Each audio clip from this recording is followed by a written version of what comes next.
Sa kasal ng aking anak na babae, nginisian ako ng kanyang groom. Masyado kang mahirap para sa kasal na ito. Umalis ka na. Umalis ako ng may dignidad ng walang imik. Ngunit pagkalipas ng ilang linggo, ang aking 600 milyong, paalala, 12 million USD and 600 million PHP sa tinatayang palitan, investment ay tuluyang nagpabagsak sa kanyang negosyo. Lumuhod siya, umiiyak at nagmamakaawa ng kapatawaran. Bago magpatuloy, mag-subscribe sa channel at isulat sa comments kung anong oras na sa inyong rehiyon ngayon. Tingnan mo ang sarili mo, Mang Ben. Ang boses ni Xavier de la Cruz ay bumalandra sa mahinang tugtog ng jazz na nagmumula sa estate sa Cherokee Dock. Paalala, pinalitan ang Clyde ng Mang Ben para maging mas akma sa Filipino at ang Xavier Ferguson ay Xavier de la Cruz. Na-corner niya ako malapit sa Rose Garden, malayo sa 200 bisita na nagdiriwang ng kasal ng aking anak na si Lorna. Paalala, pinalitan ang Lorraine ng Lorna. Dalawa sa kanyang business partners ang nakatayo sa magkabilang gilid niya na parang bodyguards. Ang kanilang champagne flutes ay kumikinang sa sikat ng araw. Tingnan mo ang kotse mo sa parking lot. Iyan ang Toyota. Iginawi niya ang kamay niya sa valet station. Tingnan mo ang suot mo. Inabot niya at hinila ang aking lapel gamit ang dalawang daliri na parang may hinahawakang nakadidiri. Masyado kang mahirap para sa kasal na ito, patuloy ni Xavier. Pinababa ang kanyang boses sa isang bulong. Sinisira mo ang atmosfera. Nandito ang aking mga kliyente, mahahalagang tao.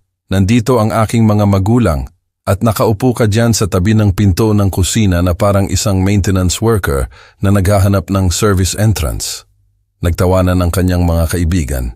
Isa sa kanila, isang matabang lalaki na nakasuot ng 150,000, paalala, $3,000 USD, as 150,000 PHP, na suit ay talagang suminghot sa kanyang champagne. Bibigyan kita ng 25,000, paalala, $500 USD, cost 25,000 PHP, para umalis ka. Kinuha ni Xavier ang kanyang wallet at naglabas ng 5 bagong 1,000, paalala, $100 USD, cost 5,000 PHP, na bills. Iniaabot sa akin na parang nagbibigay ng tip sa valet. Umalis ka na lang ng tahimik, sabihin mo kay Lorna na may emergency ka, may intindihan niya. Tiningnan ko siya ng eksaktong 10 segundo. Alam ko dahil binilang ko. Bawat segundo ay isang litrato na itinatabi ko. Xavier de la Cruz, 38 taong gulang, may-ari ng Ferguson Luxury Imports. Paalala, hindi pinalitan ang Ferguson Luxury Imports dahil ito ay pangalan ng kumpanya. Italian furniture, French antiques para sa alta sosyedad ng Atlanta. Tandaan mo ang sandaling ito, Xavier, sabi ko sa wakas. Kalmado ang aking boses, halos pala kaibigan. Tandaan mo ito ng mabuti dahil pagsisisihan mo ito. Bahagyang nanghina ang kanyang ngiti, isang kislap ng kawalan ng katiyakan ang dumaan sa kanyang mukha, ngunit mabilis siyang nakabawi. Ang mga lalaking tulad ni Xavier ay laging ganoon. Threat ba iyon? Tumawa siya, ngunit tunog hungkag. Mula sa iyo. Hindi ako sumagot. Bumaling lang ako at naglakad patungo sa parking lot. Hindi nagmamadali ang aking lakad. Diretso ang aking likod. Sa likuran ko, narinig ko ang isa sa kanyang mga kaibigan na nagsabi, "Maniwala ka ba sa taong iyon na sinundan ng tawanan?" Hindi ako lumingon. Nagkalansing ang graba sa ilalim ng aking sapatos. Isang batang valet ang nagmamadaling lumapit sa akin, ngunit winagayway ko siya. Ako mismo ang nagparada ng aking kotse nang dumating ako sa pinakamalayong sulok ng parking lot kung saan hindi kailangang magbahagi ng espasyo ang mga Ferrari at Mercedes sa isang Camry. Isang 2019 Toyota Camry, kulay silver, walang espesyal. Eksaktong uri ng kotse na idra-drive ng isang 64 taong gulang na retiradong lalaki na may fixed income. Umupo ako sa driver's seat ng matagal, pinapanood ang estate sa pamamagitan ng windshield. Dahan-dahang umalpas ang puting tolda sa hangin ng Marso. Mga bulaklak sa lahat ng dako. Isang string quartet ang pumalit sa jazz band sa terrace. Ang aking anak na si Lorna ay nasa loob, suot ang kanyang 600,000, paalala, $12,000 USD, nambakam 600,000 PHP na damit, kasal sa isang lalaki na pinalayas ang kanyang ama sa kanyang kasal. Ang aking kaisa-isang anak, ang maliit na batang babae na dating umuupo sa aking kandungan habang ipinapaliwanag ko kung paano gumagana ang mekanismo ng orasan. Naisip ko kung alam niya ang nangyari. Malamang hindi. Masyadong matalino si Xavier para doon. Sasabihin niya sa kanya na umalis ako ng kusa, na nagbigay ako ng dahilan, na ininsulto ko siya. Siguro ginawa na niya iyon dati. Binabago ang mga pag-uusap pagkatapos ng pangyayari. Nag-buzz ang aking telepono. Isang text mula kay Lorna. Dad, nasaan ka? Malapit na silang maghiwa ng cake. Nag-type ako ng sagot. May emergency. Kailangan kong umalis. Congratulations, sweetheart. Mahal kita. 3 tuldok ang lumabas sa screen. Pagkatapos nawala ang mga tuldok. Pagkatapos wala na. Umupo ako doon ng isa pang 5 minuto. Pinapanood ang paglubog ng araw sa likod ng mga punong magnolia. Kumalat ang gintong liwanag sa maayos na damuhan. Sana ay maganda ito kung nasa mood akong pahalagahan ito.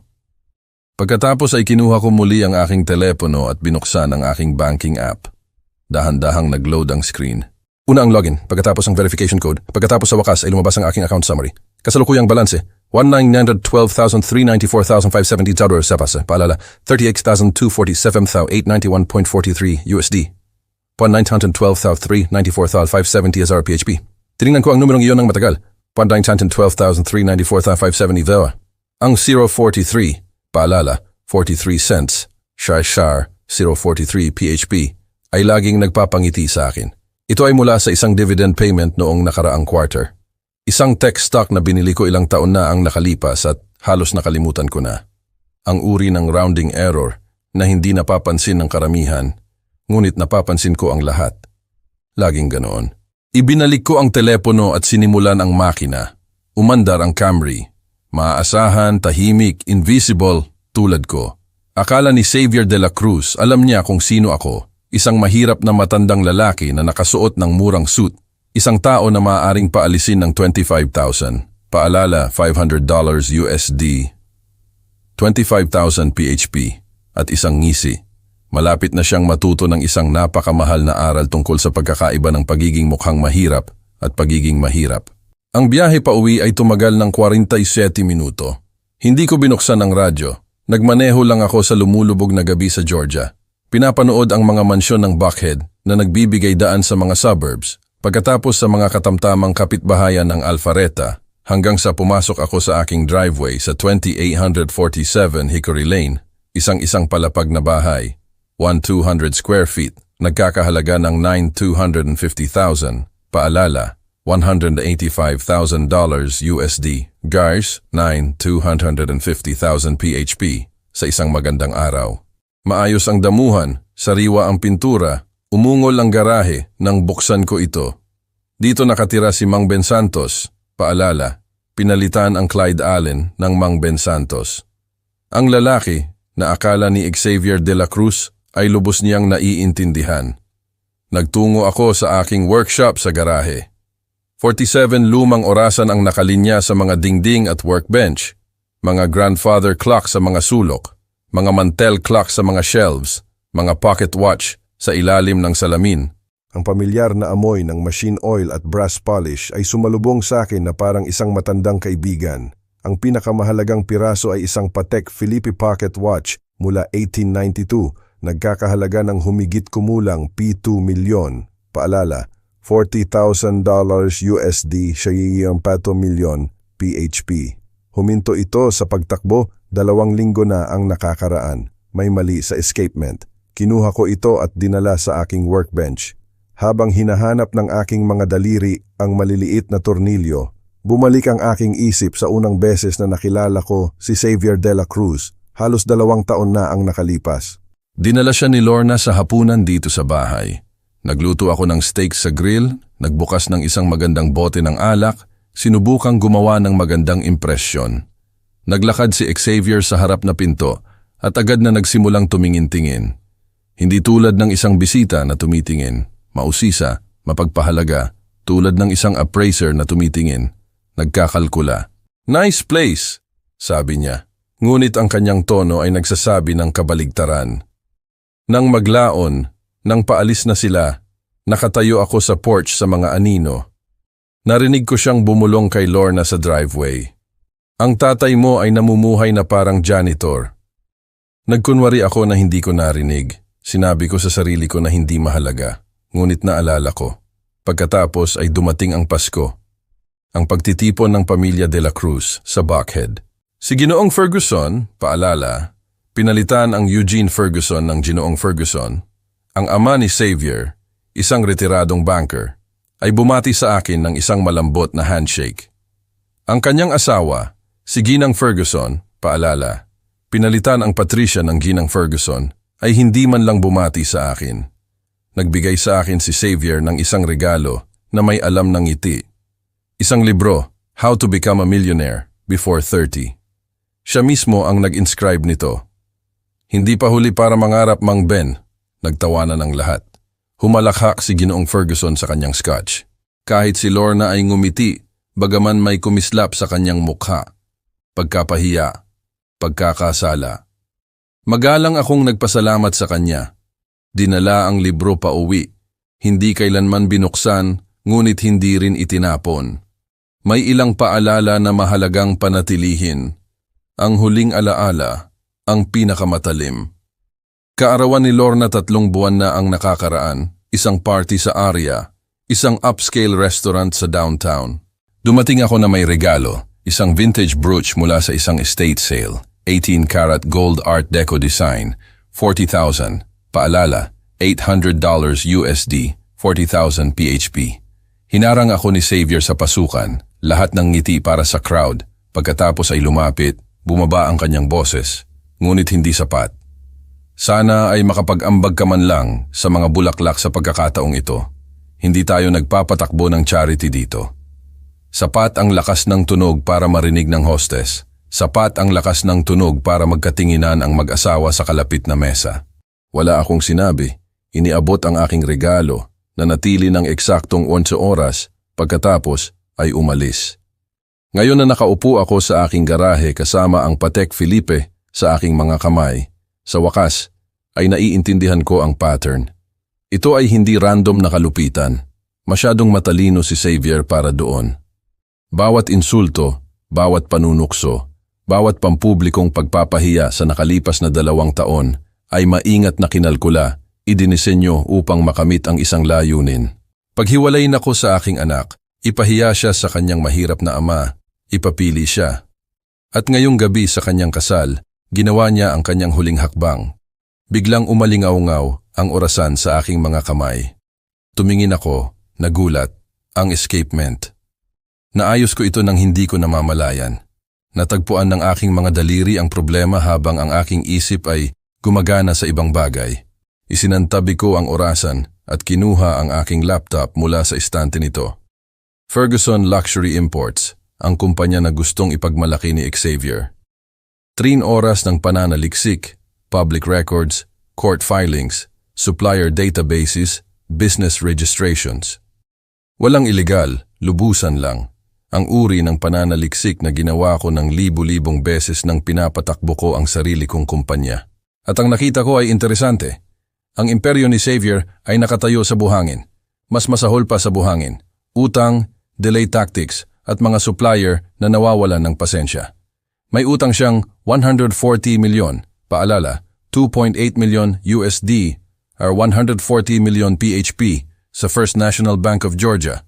60 hanggang 90 araw na atrasado sa mga bayarin sa mga Italian vendors. 2 demand letters mula sa mga abogado sa loob ng 6 na buwan. Isang magandang tulak at babagsak ang lahat. Isinara ko ang laptop at kinuha ang aking telepono. In-scroll ang aking mga contacts, si Aling Tess. Paalala, pinalitan ang Jerry Whitfield ng Aling Tess. Ang aking financial manager sa loob ng 15 na taon, ang tanging tao na nakakaalam kung ano ang aking itinayo at ibinenta sa loob ng 4 na dekada. Sumagot siya sa pangalawang ring. Aling Tess, sabi ko, kailangan ko ng corporate attorney.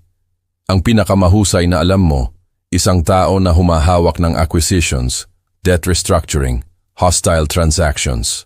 Isang pagtigil. Mang Ben, halos hating gabi na. Anong nangyayari? Ayos lang ang lahat. Tiningnan ko ang Patek Philippe na perpektong gumagana ngayon. Kailangan ko rin ng isang tao na nag-iimbestiga. Tahimik, isang tao na nakakahanap ng mga bagay na gustong itago ng mga tao. Isang private investigator. Oo. Isa pang pagtigil. Mang Ben, hindi ito katulad mo. Ngumiti ako sa dilim ng aking garahe, napapalibutan ng mahinang tiktak ng 47 lumang orasan. Sabihin na lang natin na isinasaalang-alang ko ang isang investment, sabi ko sa kanya, isang napaka-personal. 8 araw pagkatapos ng kasal, naglakad ako papunta sa opisina ng Lawson & Associates. Paalala, hindi pinalitan ang Lawson & Associates dahil ito ay pangalan ng kumpanya sa Peachtree Street.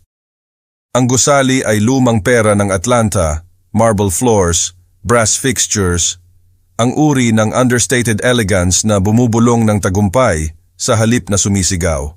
Ang receptionist, isang dalagang may perpektong postura at sanay na ng ngiti, ay tiningnan ang aking mga damit at nag-alinlangan ng sandali bago magtanong kung may appointment ako. Meron ako. Ang opisina ni Atieser de Jesus, paalala, pinalitan ang Adam Lawson ng Atwaer de Jesus ay nasa 8 palapag, corner suite, floor-to-ceiling windows, isang tanawin ng lungsod na malamang ay nagdagdag ng 20% sa kanyang hourly rate. Siya ay 52. May kulay abong buhok sa sentido na may uri ng handshake na nagsasabing gumugol siya ng mga dekada sa pagharap sa mga tao na may pera at problema ng pantay-pantay. Ginoong Santos, iginawi niya ang kamay niya sa isang leather chair sa tapat ng kanyang desk. Lubos na pinupuri ka ni Aling Tess. Sabi niya, ikaw ay isang tao na alam ang kanyang gusto. Ako ay isang tao na alam ang kanyang ayaw. Sabi ko, umupo sa upuan. At sa ngayon, ayaw kong gumawa ng masamang investment. Bahagyang umangat ang kilay ni Atieser de Jesus. May binanggit si Aling Tess tungkol sa kumpanya ng iyong manugang. Inihanda ko ang bahaging ito. Ang susi ay panatilihin itong simple, business-like. Walang emosyon, walang pahiwatig ng kung ano talaga ang bumabalot sa ilalim ng ibabaw. Ang aking anak na babae ay kamakailan lang ikinasal. Ang kanyang asawa ay nagmamay-ari ng isang furniture import business, ang Ferguson Luxury Imports. Iminumungkahi niya na mag-invest ako sa kumpanya. Bago ako maglaan ng anumang kapital, gusto ko ng isang kumpletong larawan ng kung ano ang aking bibilhin. Due diligence, tumango si Atieser de Jesus nang may pag-aproba. Smart. Karamihan sa mga tao ay hindi nag-aabalang gawin iyon hanggat hindi pa nila napipirmahan ang tseke. Nakapirma na ako ng sapat na tseke sa buhay ko para malaman ang mas mabuti. Nag-usap kami ng 1 oras. Ipinaliwanag ko ang aking nakita sa aking paunang pananaliksik. Ang utang, ang mga issue sa supplier, ang mga puwang sa mga public filings na nagpapahiwatig ng mas maraming problema na nakatago sa ilalim ng ibabaw. Nakinig si Atieser de Jesus. Nagsulat ng mga tala sa isang dilaw na legal pad at hindi nagtanong kung bakit interesado ang isang supposedly retiradong tao sa pinansyal ng kanyang manugang. Alam ng magagaling na abogado kung kailan hindi dapat magtanong. Para sa isang lubusang investigasyon, sabi niya sa wakas, ibinaba ang kanyang panulat. Irerekomenda ko ang pagkuha ng isang espesyalista. Isang tao na makakakuha ng impormasyon na technically public ngunit practically invisible. Bank relationships, supplier contracts, customs declarations, ang uri ng mga detalye na hindi lumalabas sa isang Google search. May nasa isip ka ba? Si Aling Zeni, paalala, pinalitan ng Zach Thompson ng Aling Zeni, dating Atlanta PD, ngayon private, mahal ngunit lubusan. Kung mayroong makikita, mahahanap niya ito. Nakilala ko si Aling Zeni 3 araw pagkatapos sa isang coffee shop sa Midtown. Mas bata siya kaysa sa inaasahan ko, 45 siguro. na may mapagmasid na mata ng isang taong gumugol ng mga taon sa paghahanap ng mga bagay na sinubukan itago ng mga tao. Umupo kami sa isang sulok na booth malayo sa mga bintana at sa ibang mga customer. 750,000, paalala, 15,000 USD hagya 750,000 PHP, plus expenses. Sabi niya pagkatapos kong ipaliwanag kung ano ang kailangan ko. 2 hanggang 3 linggo para sa isang full workup.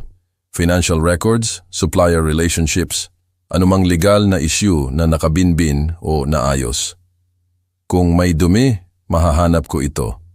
At kung wala, ngumiti si Aling Zenny, isang manipis, alam ng ngiti. Laging may dumi, Ginoong Santos. Ang tanong ay kung gaano kalalim ang kailangan mong hukayin. Isinulat ko sa kanya ang isang tseke agad-agad. Habang naghihintay ako sa report ni Aling Zenny, nagpatuloy ang kakaibang bagong ritmo ng buhay. Pumunta ako sa hardware store, ginupit ang aking damuhan, ginawa ang aking mga orasan.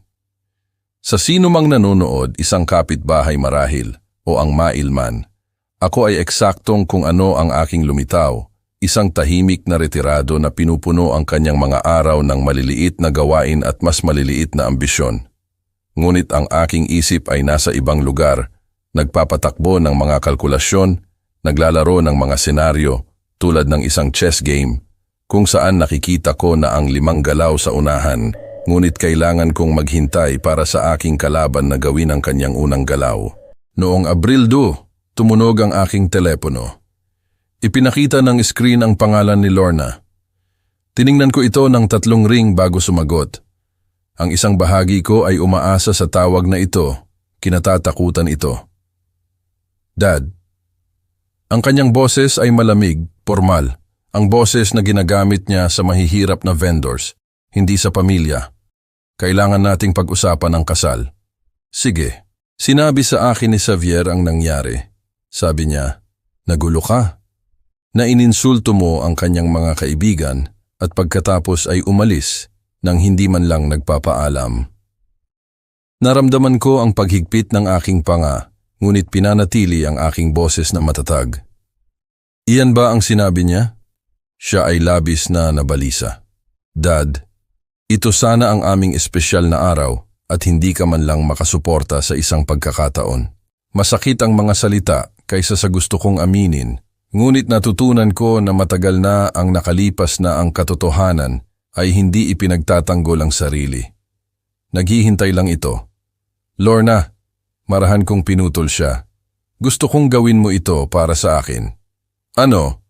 Tanungin mo si Xavier kung ano talaga ang nangyari, salita sa salita, at tingnan mo ang kanyang mukha kapag sumagot siya. Katahimikan sa linya. Narinig ko ang kanyang paghinga. Halos nakita ko ang kanyang pagsimangot. Ano ang ibig sabihin niyan? Ang ibig sabihin ay kung ano ang ibig sabihin. Tanungin mo siya. Tumingin ka sa kanyang mga mata kapag ikinukuwento niya sa iyo ang kuwento. Malalaman mo kung nagsasabi siya ng totoo. Higit pang katahimikan. Nang magsalita siyang muli, ang kanyang boses ay mas maliit, hindi gaanong sigurado. Dad, hindi ko maintindihan ang nangyayari. Ako rin, sweetheart, ngunit sinisimulan ko ng malaman. Ibinaba ko ang telepono bago pa siya makasagot. 3 araw pagkatapos, Abril 5, tumawag si Aling Zenny. Ginoong Santos, ang kanyang boses ay may pahiwatig ng pagkasabik na hindi ko pa narinig dati. Hindi ka maniniwala sa aking natagpuan. Umupo ako sa aking workshop na papalibutan ng mahinang tiktak ng 47 orasan.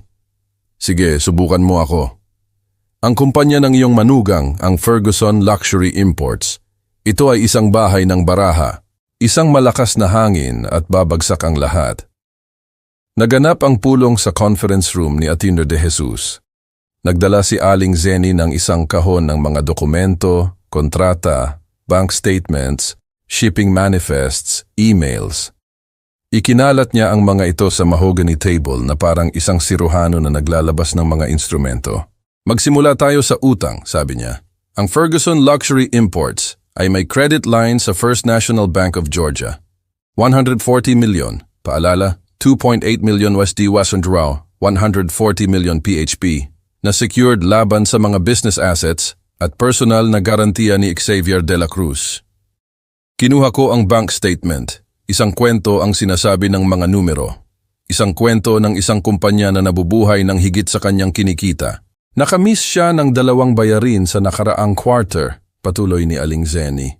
Nagpadala ang bangko ng formal na babala, 3 linggo na ang nakakaraan. Isa pang missed payment at maaari nilang tawagan ang buong utang. Sumandal si Atimir de Jesus.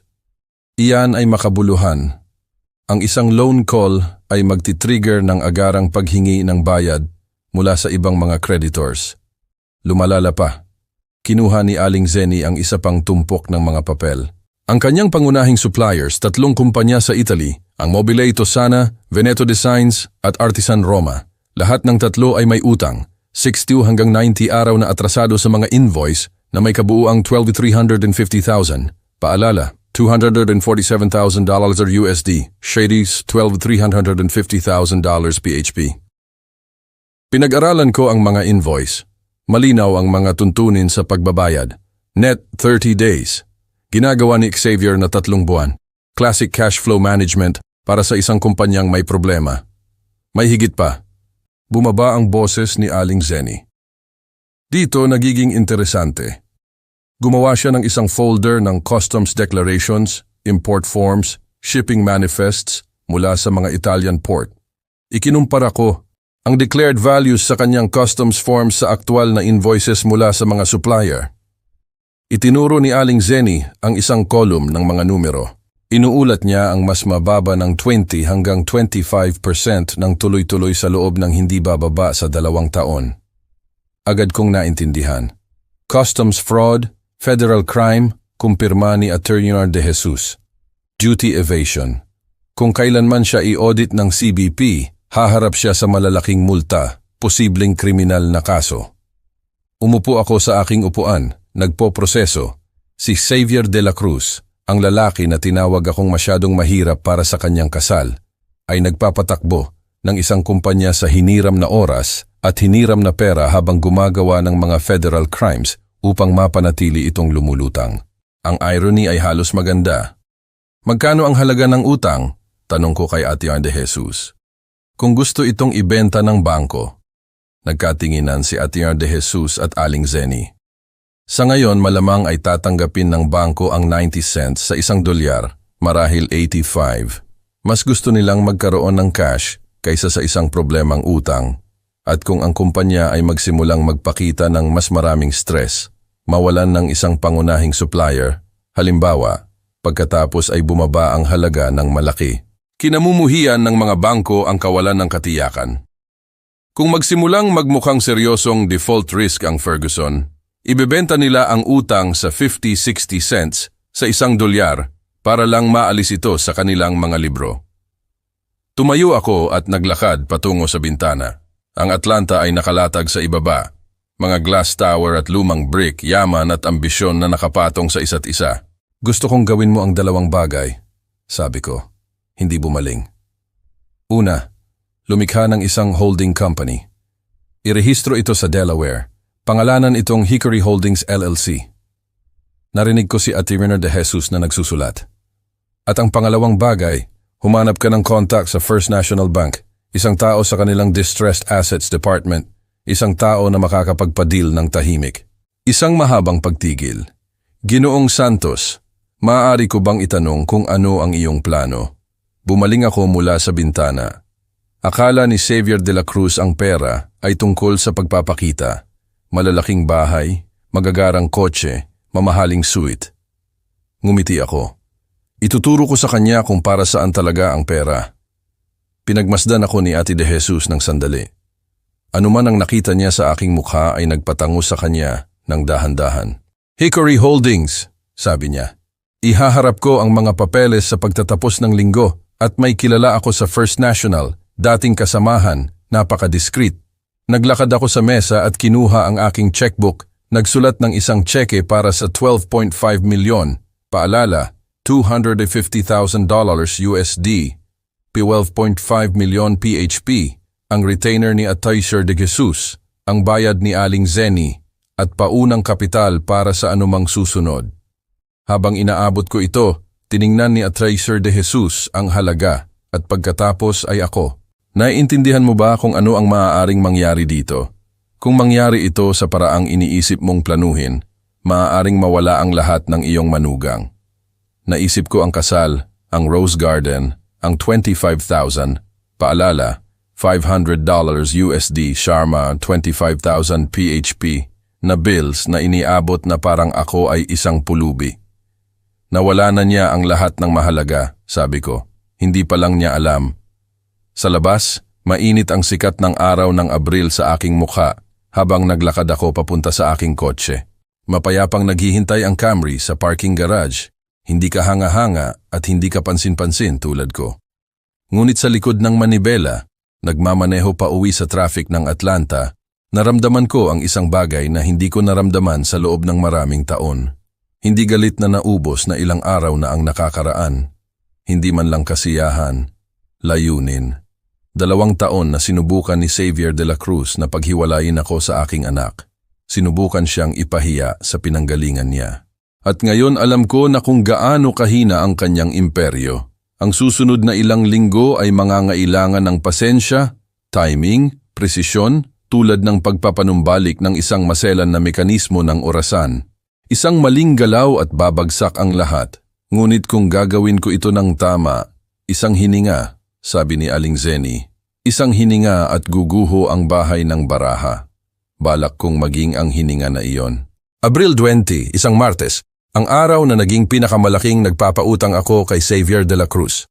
Ang wire transfer ay nagpatuloy ng 9:47 AM, 112,000, paalala, 2,240,000 USD, SEK, 112,000 PHP, 80 cents, sa $1 para sa buong utang ng Ferguson Luxury Imports sa First National Bank of Georgia.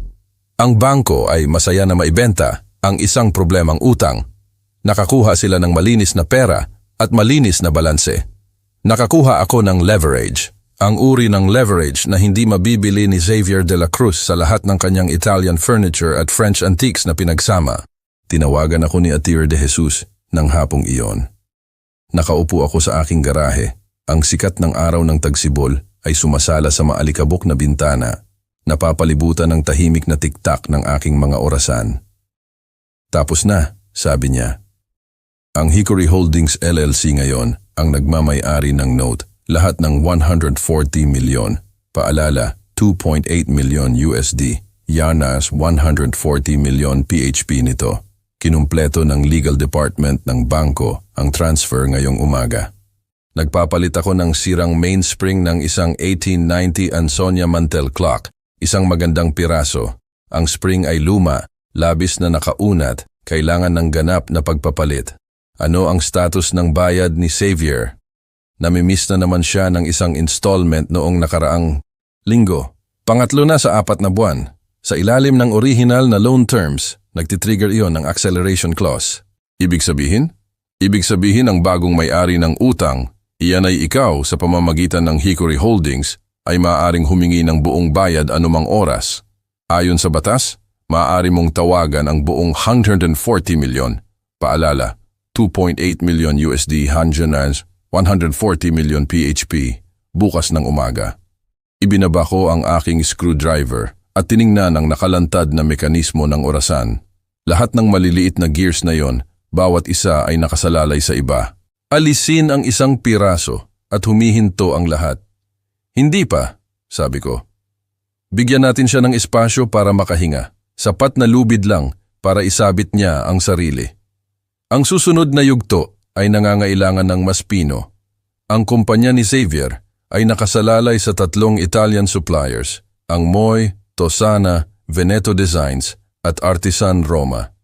Sa pagitan nila, ibinibigay nila ang 90% ng kanyang inventaryo. Ang mga inukit na mesa, ang mga leather sofa, ang mga kristal na chandelier na inaasahan ng kanyang mayayamang kliyente. Kung wala ang mga supplier na iyon, ang Ferguson Luxury Imports ay isang walang laman na bodega lang na may magarbong logo. Ginawa ni Ate de Jesus ang mga tawag. Ipinakilala niya ang sarili bilang kumakatawan sa isang bagong American distribution company, ang Atlantic Furniture Partners, isa pang shell corporation na nilikha ko, interesado sa eksklusibong importing arrangements, mas mahusay na mga tuntunin sa pagbabayad, mas mataas na volume commitments, maasahan, garantisadong cash flow sa halip na ang palaging 60 araw na pagkaantala ni Ferguson.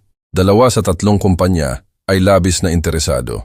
Ang mga supplier, pagkatapos ng lahat, ay gustong mabayaran.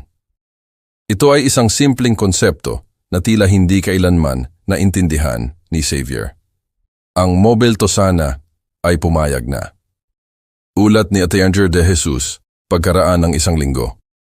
Sumang-ayon silang ihinto ang lahat ng shipments kay Ferguson hanggat hindi niya nalilinaw ang kanyang natitirang balanse, $4,350,000, paalala, $87,000 USD, $4,350,000 PHP, at ang Venato Designs, parehong kwento. May utang silang $300,000, paalala, $62,000 USD, $300,000 PHP. Sumang-ayon silang hawakan ang lahat ng bagong order hanggang sa ganap na pagbabayad. Lubos na sabik ang kanilang operations manager na makipagtulungan sa Atlantic Furniture Partners sa halip. Tanging ang Artisan Roma ang nanatiling loyal kay Xavier sa ngayon. Ngunit ang katapatan sa negosyo ay tumatagal ng eksakto hanggat ang mga tseke ay patuloy na naglilinis. Naghintay ako. Ang pasensya ay hindi lamang isang birtud. Ito ay isang sandata. Sa bawat araw na lumilipas, lumiliit ang inventaryo ni Xavier. Sa bawat araw ay mas matagal na naghihintay ang kanyang mga customer para sa mga order na hindi darating. Sa bawat araw ay tumitindi ang presyon na parang singaw sa isang selyadong lalagyan. Noong Abril 28, dumating si Lorna upang bumisita. Narinig ko ang kanyang kotse na pumasok sa driveway. Isang BMW XC5 na inupahan ni Xavier para sa kanya. Ang buwan ng bayarin ay malamang na mas mataas kaysa sa aking buong mortgage. Umupo siya sa driver's seat ng 1 buong minuto bago lumabas. Pinanood ko mula sa bintana ng kusina, napansin ang tensyon sa kanyang balikat, ang paraan ng paghawak niya sa manibela kahit napatay na ang makina. Nang sa wakas ay kumatok siya, binuksan ko ang pinto na may ngiti. Sweetheart, ito ay isang sorpresa. Mukha siyang pagod. Maitim na bilog sa ilalim ng kanyang mga mata na hindi matago ng makeup. Ang kanyang buhok, karaniwang inistilo ng profesional, ay nakatali sa isang mabilis na ponytail. Dad, kailangan nating pag-usapan. Dinala ko siya sa sala. Umupo siya sa gilid ng sofa na parang kailangan niyang tumakas anumang oras. Ang kanyang mga kamay ay patuloy na gumagalaw, inaayos ang kanyang manggas, hinahawakan ang kanyang kwintas, pinagsasama at pinaghihiwalay sa kanyang kandungan. Sinabi sa akin ni Xavier ang isang bagay, sabi niya, tungkol sa kasal. Ganun ba? Sabi niya. Nag-alinlangan siya, lumunok ng husto. Sabi niya, humingi ka sa kanya ng pera na gusto mong manghiram sa kanya sa reception. At nang tumanggi siya, nagalit ka at umalis ng padabog. Hayaan kong lumawig ang katahimikan sa pagitan namin. Pinanood ang kanyang mukha. Hindi siya nakatingin sa akin. Hindi talaga makatingin sa aking mga mata. Iyan ba ang sinabi niya sa iyo?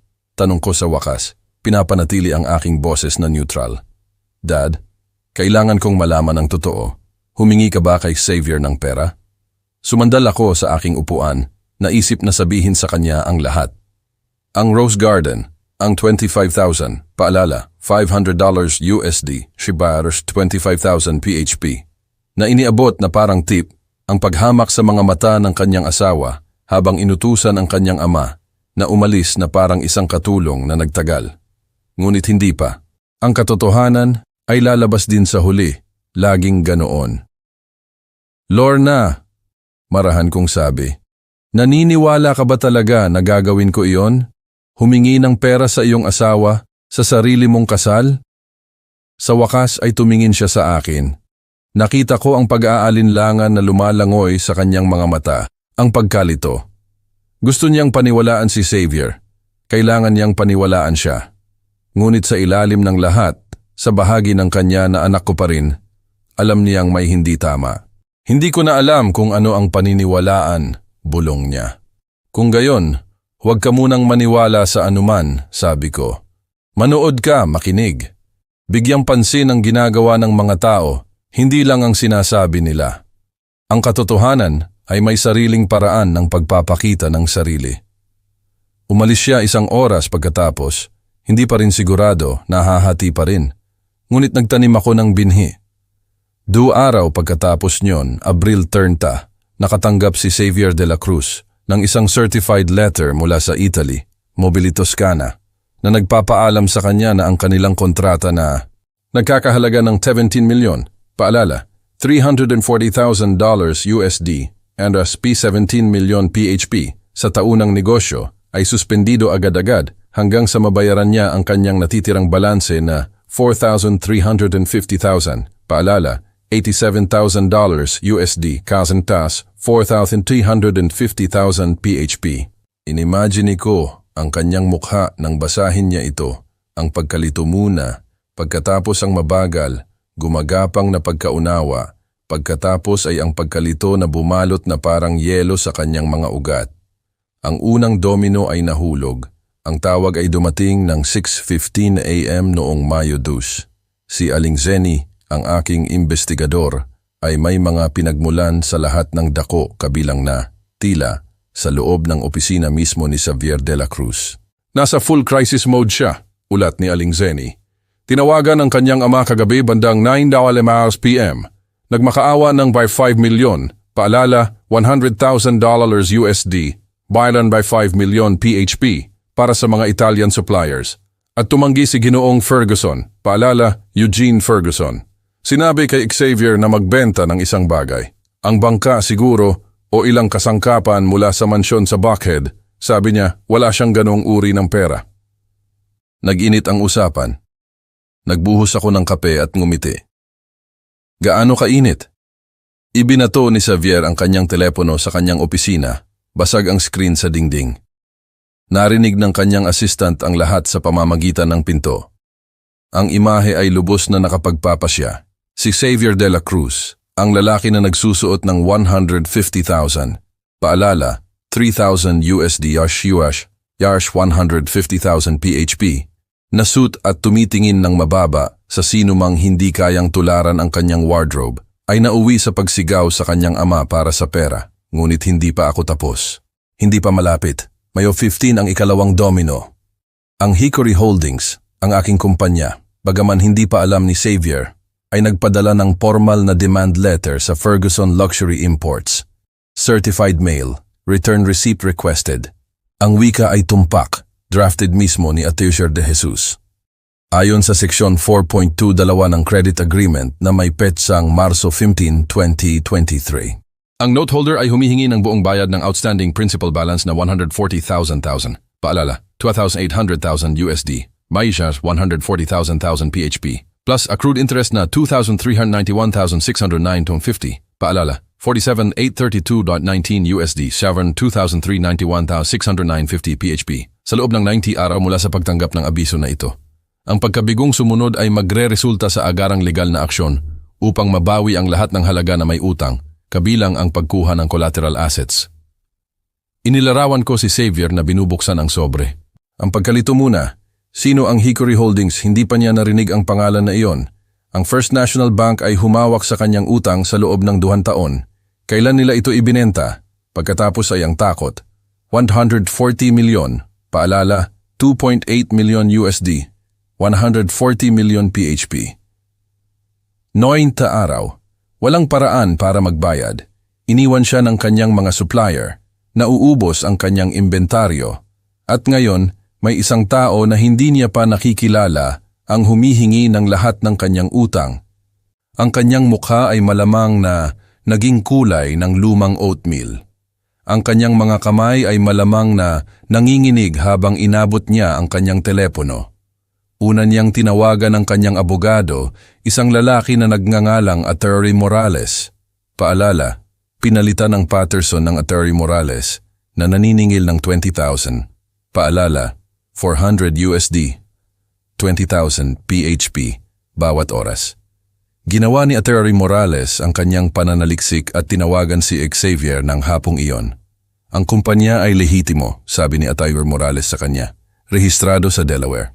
Legal ang pagbebenta ng utang. Ang mga bangko ay nagbebenta ng mga problemang utang sa lahat ng oras. Ikaw ay nasa technical default dahil sa mga missed payments. Ngunit sino ang nagmamay-ari ng kumpanyang ito? Sino ang nasa likod nito? Ang Delaware ay hindi nangangailangan ng public disclosure ng mga miyembro ng LLC. Kung sino man ang nasa likod ng Hickory Holdings ay gumawa ng malaking pagsisikap upang manatiling anonymous, legal na anonymous. Halos narinig ko ang isip ni Xavier na tumatakbo. Naghahanap ng mga kaaway, mga karibal sa negosyo na kanyang inilubog, mga dating empleyado na kanyang tinanggal. Sino mang maaaring magkaroon ng pera at motibo upang sirain siya. Hindi niya kailanman naisip ang matandang lalaki sa katamtamang bahay. Ang pinatalsik niya sa kasal ng kanyang sariling anak na babae dahil masyadong mahirap. Mayo 25, ang ikatlong domino. Nag-file ang Hickory Holdings ng formal na demanda sa Superior Court of Fulton County, Georgia. Case number 2025 CV 847.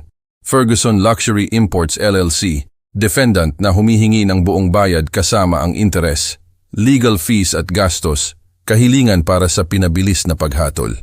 Ang mga court filings ay public record. Sino man ay maaaring tingnan ng mga ito online. At sa masikip na komunidad ng negosyo sa Atlanta, nag-uusap ang mga tao. Ang tawag mula sa Atlanta Business Chronicle ay dumating 3 araw pagkatapos. Isang reporter na nagngangalang Michelle Hartley ang nagtanong kay Xavier para sa komento, sa demanda at mga ulat ng mga problema sa pananalapi sa Ferguson Luxury Imports. Ibinaba ni Xavier ang telepono sa kanya. Lumabas pa rin ang kwento ng walang kanyang komento na nagpapakita sa kanya na nagkasala at umiiwas. Nang gabing iyon, tumunog ang aking telepono. Si Lorna. Dad. Ang kanyang boses ay tila iba, matigas, natatakot. Humilik. Sabi ni Xavier, may sumasalakay sa kanyang kumpanya. Sabi niya, may demanda laban sa kanya. Sabi niya, may sadyang sumusubok na sirain ang lahat ng kanyang itinayo. Pinanatili ko ang aking boses na maingat na neutral. Iyan ay tila napakaseryoso. Akala niya coordinated. May isang taong bumibili ng kanyang utang, pinipilit ang kanyang mga supplier, nagpa-file ng mga demanda. Dad, natatakot siya. Sobrang natatakot. Hindi ko pa siya nakita ng ganito. Hayaan kong lumawig ang katahimikan sa pagitan namin. May alam ka ba tungkol dito? Marahan na tanong ni Lorna. Ako? Pinayagan ko ang isang nota ng tunay na pagkabigla sa aking boses. Sweetheart, ako ay isang retiradong lalaki na namumuhay sa isang fixed income. Ano ang posibleng alam ko tungkol sa mga business lawsuits at debt purchases? Tahimik siya ng matagal. Iba siya kamakailan, sabi niya sa wakas. Galit sa lahat ng oras. Nagbato siya ng whiskey glass sa dingding kagabi. Nabasag ito at patuloy siyang nagsasabi na may gustong gumanti sa kanya, ngunit hindi niya alam kung sino. Gumagawa siya ng listahan ng mga kaaway. Parang nagiging paranoid siya. Iyan ay napakahirap para sa iyo. Oo, bahagyang pumutok ang kanyang boses. Dad, natatakot din ako. Hindi ko alam kung ano ang nangyayari sa aking buhay. Pinahina ko ang aking tono.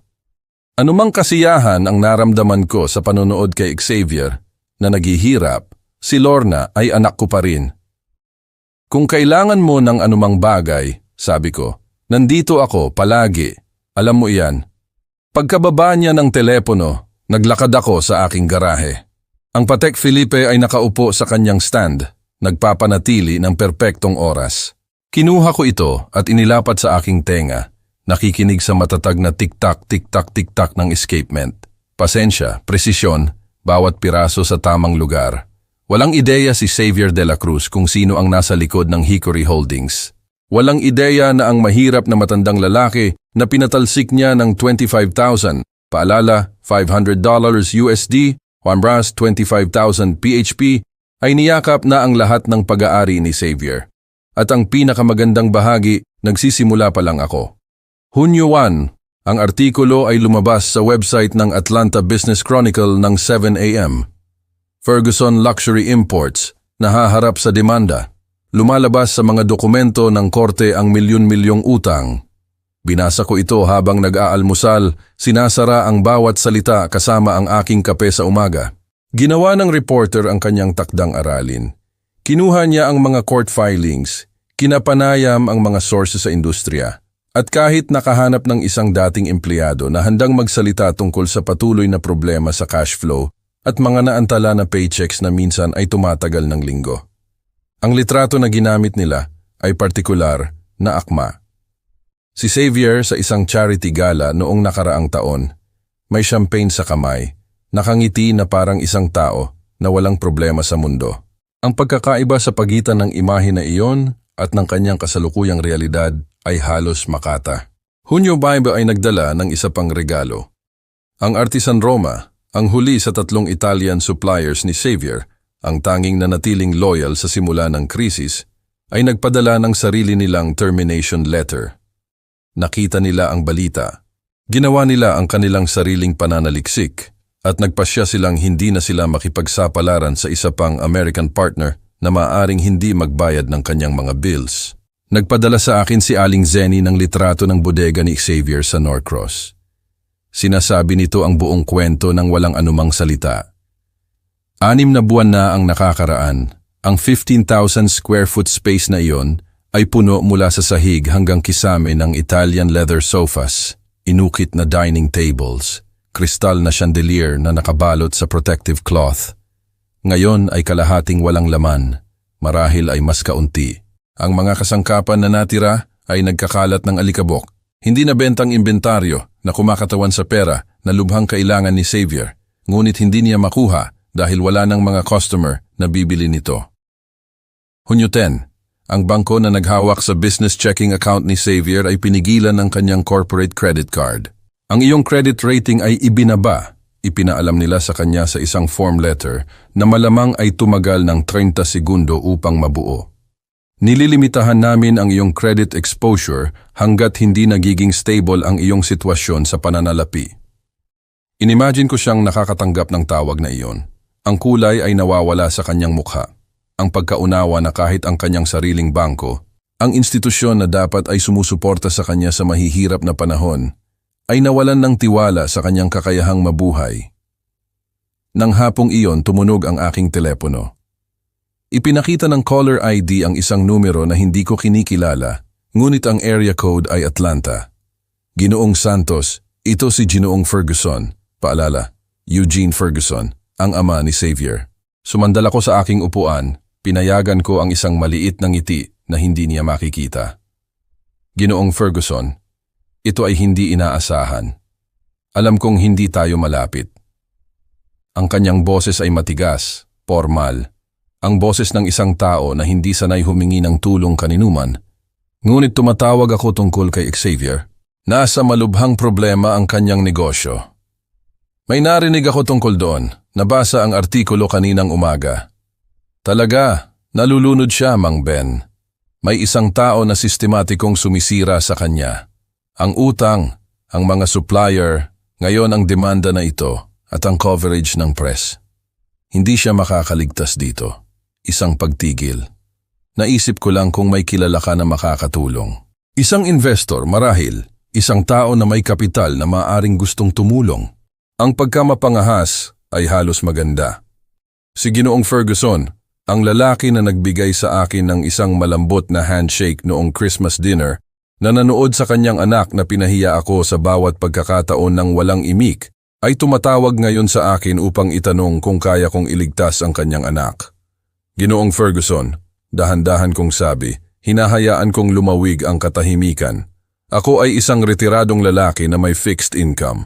Nakasuot ako sa isang katamtamang bahay na mas mababa ang halaga kaysa sa kotse ng iyong anak.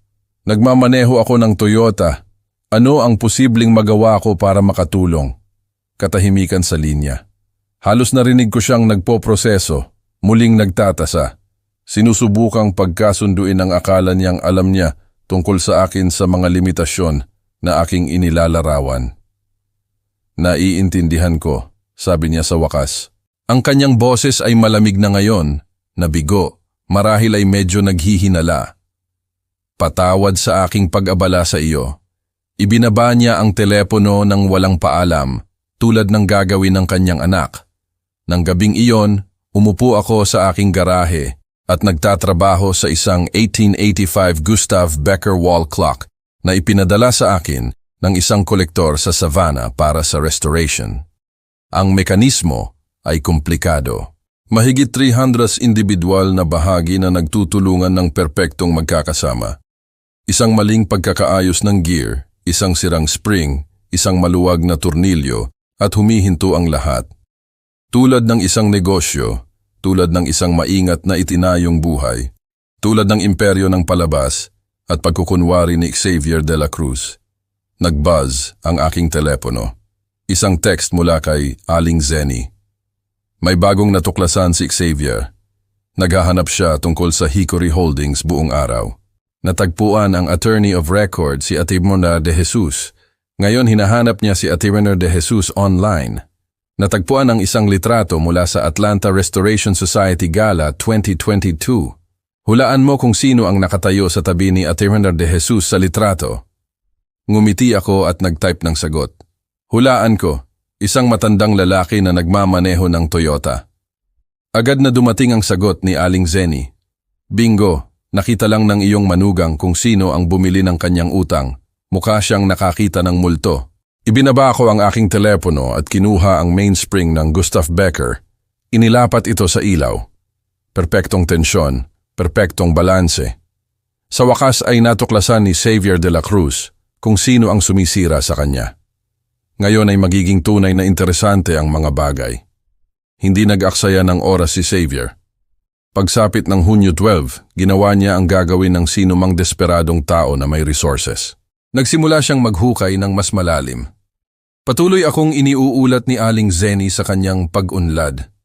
Natagpuan ni Xavier ang mga archive ng pahayagan, ang 2017 artikulo sa Atlanta Journal-Constitution tungkol sa pagbebenta ng Allen Distribution Network. Paalala, hindi pinalitan ang Allen Distribution Network dahil ito ay pangalan ng kumpanya. Ang headline, Local Entrepreneur Sells Logistics Empire to National Giant. Hindi binanggit ng artikulo ang presyo ng pagbebenta. Ang impormasyon na iyon ay pribado. Ngunit sapat na matalino si Xavier para gawin ang matematika. Isang distribution network na may 47 bodega sa buong Southeast na ibinenta sa isang Fortune 500 logistics company. Kahit isang konserbatibong pagtatantya ay naglagay ng numero sa 10-10 milyon, ang kanyang biyenan ay hindi mahirap. Ang kanyang biyenan ay mayaman, posibleng mas mayaman kaysa kay Xavier. At ngayon ang biyenan na iyon ay metodikal na kinukuha ang lahat ng pag-aari ni Xavier. Ang komprontasyon ay naganap noong Hunyo 15, hindi sa akin. Nagpunta muna si Xavier kay Lorna. Sinubukang baliktarin ang aking sariling anak laban sa akin. Tinawagan niya ako ng gabing iyon. Nanginginig ang kanyang boses. Dad, ipinakita sa akin ni Xavier ang isang artikulo mula 2017 tungkol sa pagbebenta mo ng isang kumpanya. Wala akong sinabi. Hayaan siyang magpatuloy.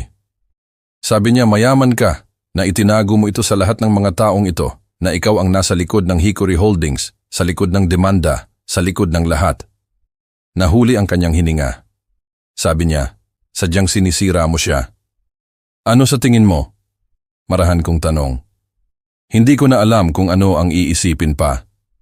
Ang mga salita ay biglang lumabas sa kanya. Ang aking ama ay nakatira sa isang maliit na bahay. Nagmamaneho siya ng Camry. Nagsusuot siya ng mga damit mula sa department stores. Walang saysay ang lahat ng ito. Lorna, kalmado kong sabi. Naaalala mo ba ang sinabi ni Xavier sa iyo tungkol sa kasal? Na humingi ako sa kanya ng pera sa reception? Katahimikan. Naaalala mo ba ang libro na ibinigay niya sa akin noong Pasko? How to Become a Millionaire Before 30?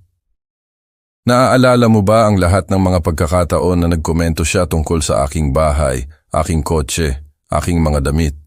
Sa harap mo, sa harap ng kanyang mga magulang, sa harap ng mga estranghero. Tahimik pa rin, ngunit narinig ko ang kanyang paghinga ng mabilis at mababaw. Tanungin mo ang sarili mo, ang isang mahirap na tao ba ay gugugulin ang 2 taon sa pagpapahiya ng kanyang manugang ng walang laban? O maghihintay siya at manonood at magpaplano? Ibinaba ko ang telepono bago pa siya makasagot. Kailangan ng oras para lumubog ang ilang katotohanan. Ang kontra-atake ni Xavier ay dumating noong Hunyo 20. Ang kanyang abogado, si Tertius Morales, ay nag-file ng demanda laban sa Hickory Holdings sa Superior Court. Ang mga aligasyon ay malikhain. Tortious interference with business relationships, conspiracy to defraud, intentional infliction of economic harm. Tinawagan ako ni Atty. De Jesus na may balita. Narinig ko ang tuwa sa kanyang boses. Sinasabi niya na nakipag-ugnayan tayo sa kanyang mga supplier upang sirain ang kanyang negosyo na ang lahat ay isang personal na paghihiganti. Mayroon ba sa mga ito ang mapapatunayan? Hindi man lang. Bumili kami ng utang na legal na ibinebenta. Ginawa namin ang aming mga karapatan sa ilalim ng loan agreement. Hindi namin pinilit ang kanyang mga supplier na gawin ang anuman. Ginawa nila ang kanilang sariling desisyon batay sa kanyang kasaysayan ng pagbabayad. Huminto si Atty. De Jesus. Basura ang kanyang kaso. Walang ebidensya, walang saksi, desperasyon lang. Gaano katagal bago ito madismiss? 48 oras. Tama siya. Noong Hunyo 22, ang demanda ni Atty. Morales ay na-dismiss ng may prejudice. Ang desisyon ng hukom ay direkta. Nabigo ang plaintiff na magpakita ng anumang aksyon na maling gawain, ang pagkuha ng komersyal na utang sa pamamagitan ng legal na channel at ang paggamit ng mga karapatan sa kontrata ay hindi bumubuo ng tortious interference. Sinubukan ni Xavier de la Cruz na lumaban. Ginawa niya ang lahat ng kanyang makakaya at ganap siyang nabigo. Ngunit hindi pa ako tapos. Hunyo 28, 2 kaganapan na maingat na itinakda. Una, nag-file si Xavier de la Cruz para sa Chapter 11 Bankruptcy Protection sa Federal Court. Ang Ferguson Luxury Imports ay opisyal na insolvent. Ang kumpanya na kanyang ipinagmalaki sa mga cocktail parties ay patay na. Pangalawa, si Aling Zenny na kumilos sa aking mga tagubilin ay nagpadala ng isang anonymous na package sa US Customs and Border Protection. Sa loob ay mga kopya ng import declarations ni Xavier sa nakaraang 3 taon, kasama ang original na invoices mula sa kanyang mga Italian suppliers. Ang discrepancy ay halata. 20 hanggang 25% undervaluation sa customs forms ng tuloy-tuloy sa daan-daang shipments. Duty evasion sa malaking saklaw. Isang federal crime. Hindi ko alam kung kailan eksaktong magsisimula ang investigasyon. Ang mga ahensya ng federal ay gumagalaw sa sarili nilang bilis, ngunit alam kong magsisimula ito, at kapag nangyari iyon, mas malalaking problema ang haharapin ni Xavier kaysa sa bankruptcy. Nang gabing iyon, umupo ako sa aking garahe at tiningnan ang Patek Philippe. Ang orasan na huminto sa pagtakbo noong gabi ng kasal, ang orasan na aking inayos habang ang aking isip ay gumana sa ibang uri ng problema. Tinawag ako ni Xavier de la Cruz na masyadong mahirap para sa kanyang kasal. Inalok ako ng 25,000. Paalala, 500 USD, Charles 25,000 PHP, para umalis. Na parang ako ay tinulungan na nagtagal. Ngayon, ang kanyang kumpanya ay bangkarote. Ang kanyang demanda ay ibinasura ng korte. At ang mga federal investigators ay malapit nang suriin ang bawat customs form na kanyang pinirmahan. Ang Patek Philippe ay patuloy na umaandar sa aking palad. Perpektong oras, perpektong presisyon tulad ng aking plano. Hulyo 15, isang Martes ng hapon, mainit at mamasa-masa tulad ng mga tag-init sa Georgia. Nasa aking garahe ako, nagtatrabaho sa isang partikular na matigas na 1878 Howard Banjo clock nang marinig ko ang isang kotse na pumasok sa aking driveway. Hindi ang BMW ni Lorna. Iba ang tunog ng makinang ito, mas magaspang, hindi gaanong inaalagaan. Ibinaba ko ang aking mga gamit at naglakad sa bintana. Lumalabas si Xavier de la Cruz mula sa isang rental car, isang mid-size sedan, walang fancy. Ang kanyang Porsche ay malamang na kinuha kasama ng lahat ng iba pa. Mukha siyang isang tao na hindi nakatulog sa loob ng maraming linggo. Ang kanyang suite, dating malinis at mahal, ay gusot. bahagyang baluktot ang kwelyo. Nawalan siya ng timbang, marahil 15 libs, at nakikita ito sa kanyang mukha. Ang kumpiyansang yabang na naaalala ko mula sa kasal ay nawala, pinalitan ng pagkaladkad na lakad ng isang taong binugbog ng buhay.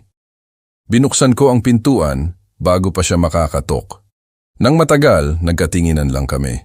Ang huling beses na nakatayo kami ng ganito kalapit ay sa Rose Garden sa estate sa Cherokee Dock nang iabot niya ang 25,000, paalala, $500 USD, pa $25,000 PHP.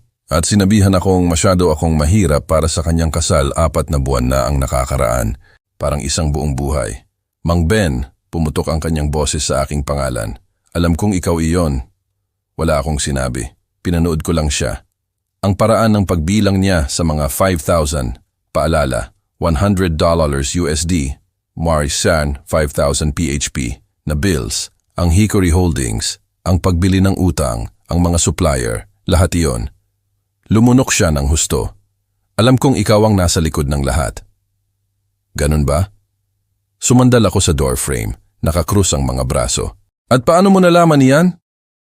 Ang litrato, ikaw at si Atimander de Jesus sa charity event na iyon. At pagkatapos ay natagpuan ko ang artikulo tungkol sa iyong kumpanya, ang Allen Distribution. Ibinenta mo ito sa hindi ko nga alam kung magkano. 10 milyon. Bahagya akong ngumiti. $235 billion, paalala, $47 million USD ha, $235 billion PHP, actually. Ngunit sino ang nagbibilang? Namutla ang mukha ni Xavier. Ano man ang numero na kanyang inakala, hindi iyon ganoon kataas. Mayaman ka pala sa lahat ng panahong ito, bulong niya. Sa lahat ng taong iyon ako ay, at hinayaan mo lang ako. Hinayaan kitang ano, Xavier? Libakin ako. Ipahiya ako sa harap ng sarili kong anak. Bigyan ako ng self-help books bilang mga regalo sa Pasko. Lumabas ako sa porch at talagang umatras siya. Hinayaan kitang ipakita sa akin kung sino ka talaga at pagkatapos ay ipinakita ko sa iyo kung sino ako. Nabasag ang kanyang composure. Ang kumpiyansang maskara na kanyang isinuot sa loob ng maraming taon. Ang matagumpay na negosyante, ang lalaki na hinuhusgahan ng lahat sa kanilang net worth, ay gumuho mismo sa aking bakuran. Please. Ang salita ay lumabas na parang sirang bulong. Mang Ben, please. Ang federal investigation, natagpuan nila ang lahat, ang mga customs declarations, pinag-uusapan nila ang mga kriminal na kaso. Maaari akong makulong. Gumawa ka ng mga federal crimes, Xavier. Iyan ay may mga kahihinatnan. Ngunit iniulat mo ako. Ipinadala mo sa kanila ang mga dokumento. May isang nagpadala sa kanila ng mga dokumento. Nangyayari ang anonymous tip sa lahat ng oras. Pinanatili ko ang aking boses na pantay. Ang tunay na tanong ay, bakit mayroong mga dokumento na ipadala? Bakit ka gumagawa ng pandaraya sa simula pa lang? Wala siyang sagot doon. Ano pa ang nawala sa iyo? Tanong ko, bagaman alam ko na. Lahat. Ang salita ay lumabas na hungkag. Wala na ang kumpanya. Nililinaw ng bankruptcy court kung ano ang natira, ang bahay sa Magnolia. Kukunin ng bangko sa susunod na buwan. Hindi na ako kinakausap ng aking mga magulang. Tinawag ako ng aking ama na kahihiyan sa pangalan ng pamilya. Tumawa siya ng mapait. At nag-file si Lorna ng divorce noong nakaraang linggo. Ang huling bahaging iyon ay hindi ko alam. Hindi sa akin sinabi ng aking anak. Nalaman niya ang totoong nangyari sa kasal, patuloy ni Xavier. Kung ano talaga ang sinabi ko sa iyo, kung paano ko talaga itinuring ka. Sabi niya, nabulag siya, ngunit ngayon ay nakikita na niya. Tiningnan niya ako na may mga pulang mata. Panalo ka, Mang Ben, sinira mo ako. Yan ba ang gusto mong marinig? Seryoso kong pinag-isipan ang tanong. Ito ba ang gusto ko? Ang gusto ko, dahan-dahan kong sabi, ay maintindihan mo ang isang bagay. Isang bagay na hindi mo kailanman nag-abalang matutunan. Ano? Na ang halaga ng isang tao ay hindi sinusukat sa kanyang suite o sa kanyang kotse o sa laki ng kanyang bahay. Na ang respeto ay hindi isang bagay na mabibili. Ito ay isang bagay na kinikita. At na kapag gumugol ka ng 2 taon sa sistematikong pagpapahiya sa isang tao, sinusubukang paghiwalayin sila sa kanilang sariling anak, maaaring may mga kahihinatnan na hindi mo kailanman naisip. Nakatayo si Xavier doon, sira at talunan, naghihintay sa anumang susunod. Hindi ako obligado na tulungan ka, sabi ko. Pagkatapos ng lahat ng ginawa mo, maaari akong bumalik sa loob, isara ang pinto na ito, at hayaan ang mga federal prosecutors na arestuhin ka. 2 hanggang 5 taon sa bilangguan marahil. Matatapos na ang buhay mo. Namutla ang kanyang mukha. Ngunit hindi ko gagawin iyon. Huminto ako, hinayaan kong lumubog ang mga salita. Bibigyan kita ng isang pagkakataon isa. At kung gagawin mo ito, baka makaligtas ka rito. Ano ang kailangan kong gawin? Sinabi ko sa kanya. Ang mga kondisyon ay simple. Una, isang buong pagtatapat sa video sa harap ng pamilya. Bawat insulto, bawat manipulasyon, bawat kasinungalingan na sinabi niya tungkol sa akin. Ang recording ay mananatiling pribado. Wala akong interes sa pampublikong pagpapahiya, ngunit ito ay magsisilbing permanenteng talaan kung sino talaga siya. Pangalawa, buong kooperasyon sa federal investigation. Walang paglaban sa mga kaso, walang mamahaling abogado na sinusubukang humanap ng butas. Tanggapin ang responsibilidad, makipagtulungan ng lubusan, at tanggapin ang anumang deal na inaalok ng mga prosecutors. Bilang kapalit, babawiin ko ang civil lawsuit. Ipagbibilin ko kay Ateo de Jesus na ilabas ang death claim. Hindi nito ililigtas ang kanyang kumpanya na patay na, ngunit aalisin nito ang isa sa mga nakapipinsalang bigat na nagpapalubog sa kanya. Nakinig si Xavier sa lahat ng iyon. Nang matapos ako, tahimik siya ng matagal. Bakit? Tanong niya sa wakas. Pagkatapos ng lahat ng ginawa ko sa iyo, bakit mo ako aalukin ng anuman?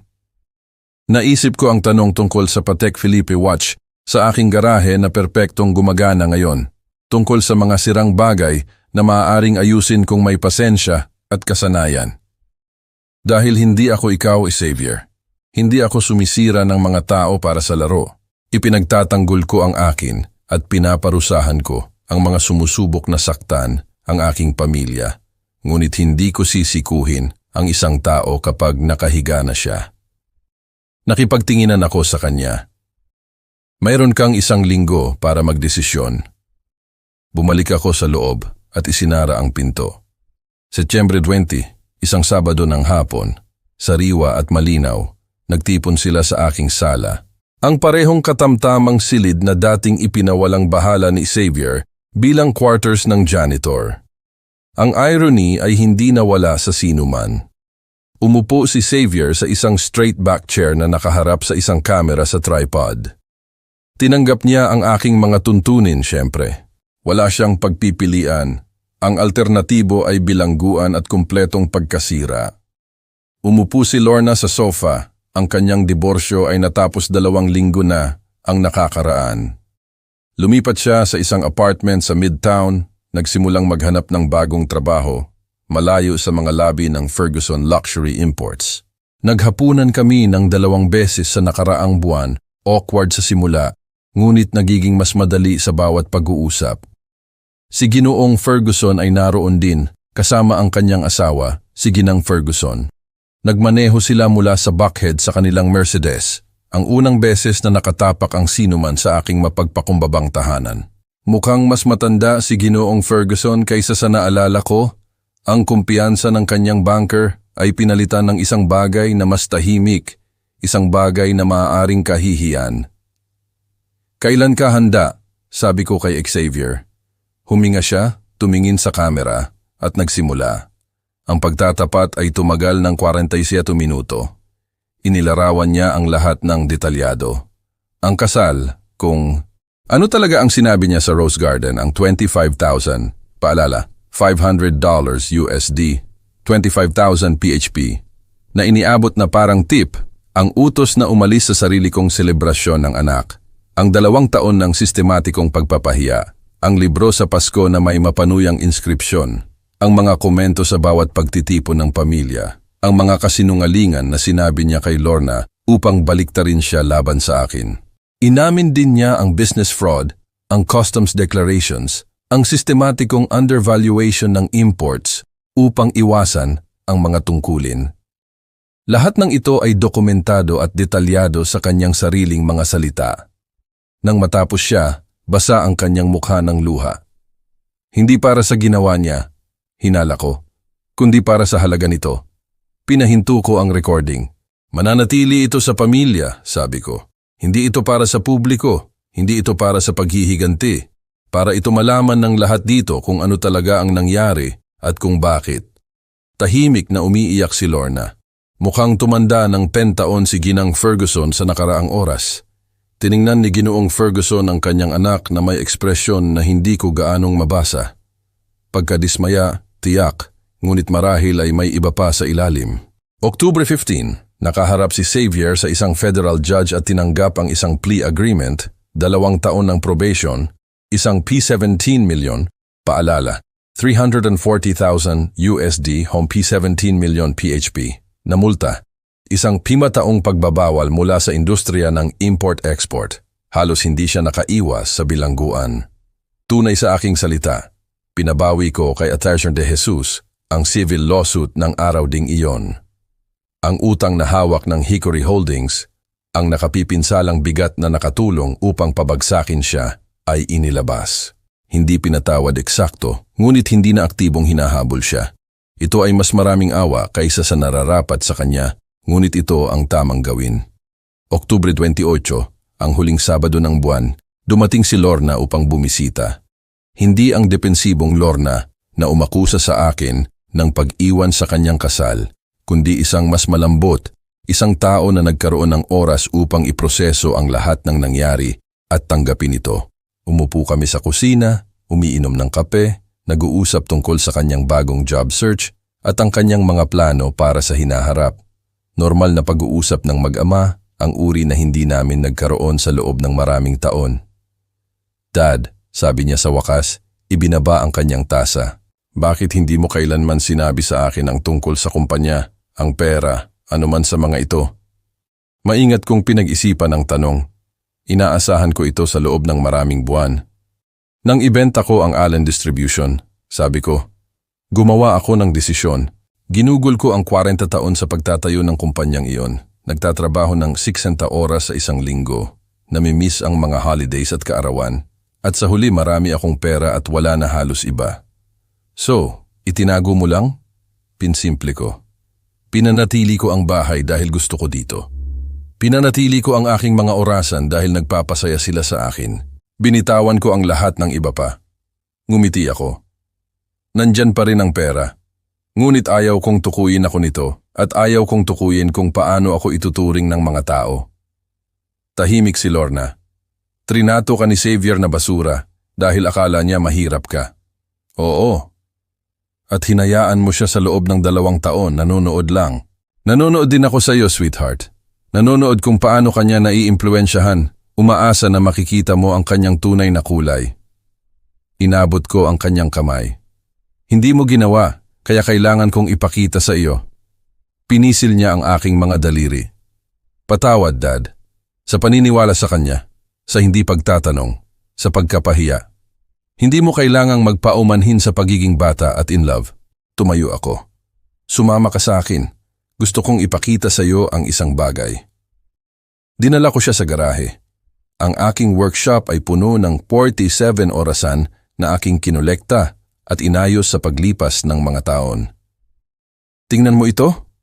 Kinuha ko ang Patek Philippe mula sa kanyang stand. Dito ako nagtatrabaho nung gabi ng kasal mo. Huminto ito sa pagtakbo. Inayos ko ito habang nagdedesisyon kung ano ang gagawin kay Xavier. Hawak ni Lorna ang orasan sa ilaw. Kumikinang ang gintong case. Maganda ito, sabi niya. Sira ito.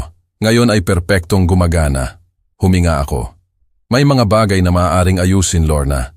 May mga relasyon na maaaring ayusin. Kailangan lang ng oras at pasensya. Tiningnan niya ako na may pag-unawa sa kanyang mga mata.